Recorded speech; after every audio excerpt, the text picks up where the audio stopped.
What kind of channel is this anyways? This 321 Peep Street of mine. They say that when you're a new channel, if you're trying to grow, that what you should do is kind of focus on a specific topic, whether it's cars or sports or video games.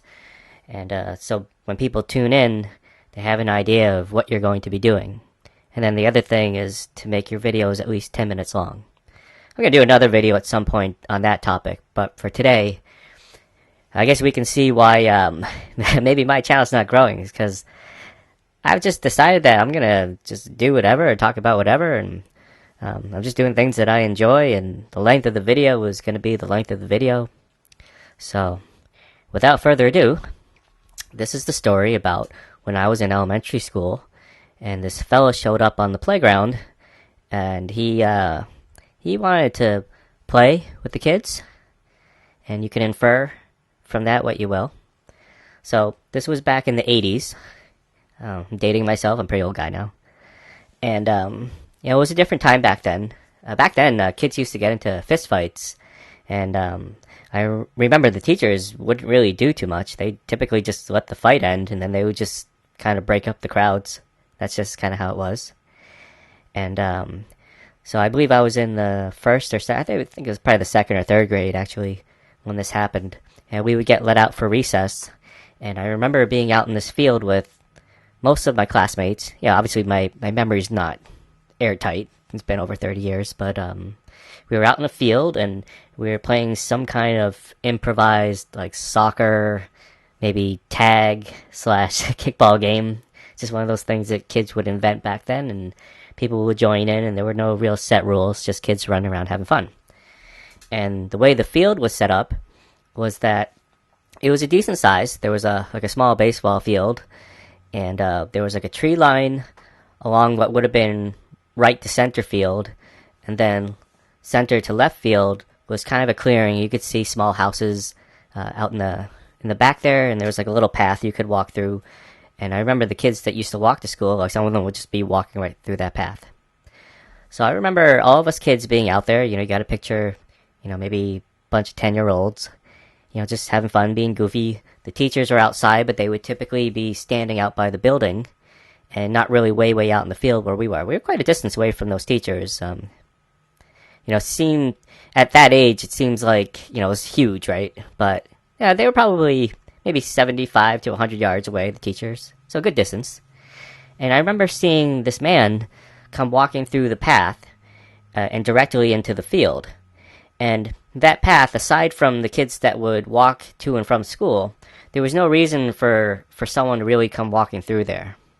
And I remember this guy, he came out to us, and for some odd reason, I still kind of remember his face. He looked a little bit like Fred Savage, the actor. If you could picture him in his mid-20s, and maybe like a very young Seth MacFarlane. So you can picture kind of the two of them. And again, this is a long time ago, and I'm just, my memory is hazy, and I'm just trying to remember what the aspects of the story. But let's just say he was 25. He was probably somewhere between 21 and 30. But let's just say he was 25 years old. He approached the big group of the kids, including myself, as we were playing our improvised kickball game, and he asked if he could play with us. And we didn't have stranger danger or anything like that back then. And, based on how I just described him, he seemed like a friendly guy. I think back then, when you're 10, 11 years old, when an adult wants to play with you, you think it's kind of cool, right? Like, oh, hey, like this older person wants to hang with us. That's nice. And, he was not physically imposing or anything. I would guess he was somewhere between like 5'8", 5'10". And when he asked us if he could join the game, he was smiling, and, there was really nothing about him that would have given you pause that, something was amiss. And maybe there wasn't too. Maybe he was just that one, kind of oddball guy that, he just wanted to run around. But realistically, that's probably not what his deal was. So he ended up just running around the field chasing the ball with us. And now, many years later as an adult and kind of revisiting this scenario, I can't remember for the life of me if one of the teachers came out and asked him to either leave or who he was. I don't remember that part of it. I feel like I would have. And other times I feel like no teacher like came out and said anything to him. I just remember him approaching us, and then vaguely remember him just kind of running around with us. And now I wonder if maybe he did put his hands on some kids while we were just horsing around. It's just very strange, right? So I don't remember how that game ended. I don't remember where he went. I don't remember if a teacher came out and said, "Hey, you gotta leave," or "Who are you?" or anything that you would think. Certainly nowadays, where we're all, anything like that would immediately draw attention from authority figures, and most likely the police would get involved. And I can't even envision someone like an adult like being that stupid to just approach a bunch of school kids like that. It's very strange. But years later, I went to college. I took criminology as a course one semester, and it makes me wonder now, after like some of the things I've learned, and now obviously because we have access to the internet, and we can read up on forensic files and true crime stories.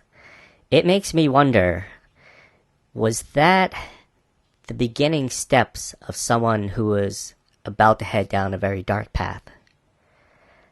Was that someone that had finally built up the courage to start to pursue, whatever, shall we say, inappropriate thoughts might have been floating around in his head, and was he getting ready to act on them?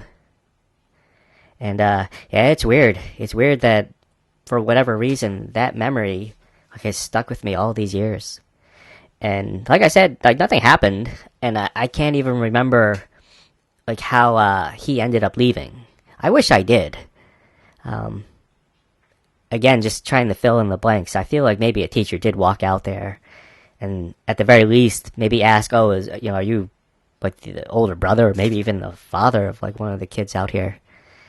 And but yeah, I don't remember any kind of interrogation, or there certainly wasn't any kind of scuffle. I don't remember him running away, and I don't remember any kids like screaming or saying that after the fact that the guy had done anything weird. But the very act of what he did itself was weird. And it really makes me wonder what what happened to that guy, because that's definitely not a normal thing that someone should do. You just don't go up to a bunch of kids that are 15, 20 years younger than you and say, "Hey, can I play with you guys?" So that's going to be the video for today. It's obviously a lot different from what I normally do.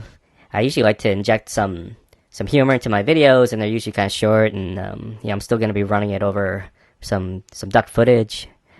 But I think I do want to branch out into maybe some Storytime videos. I don't know if these are interesting. They're kind of interesting to me, and it's interesting that I just remember like these kinds of stories from a long, long time ago, and they're just still kind of stuck in my mind.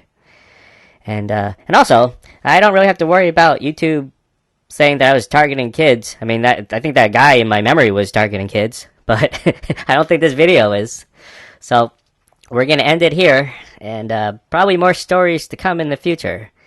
So hopefully, as people discover my channel and they kind of see that I'm doing different things, it'd be nice if I start to find some people that are like, "Hey, I like it when you do silly videos. I like it when you just do videos of your ducks doing stuff. And I like it when you tell us stories about your whacked out childhood." That'd be awesome. So, alright. See you next time.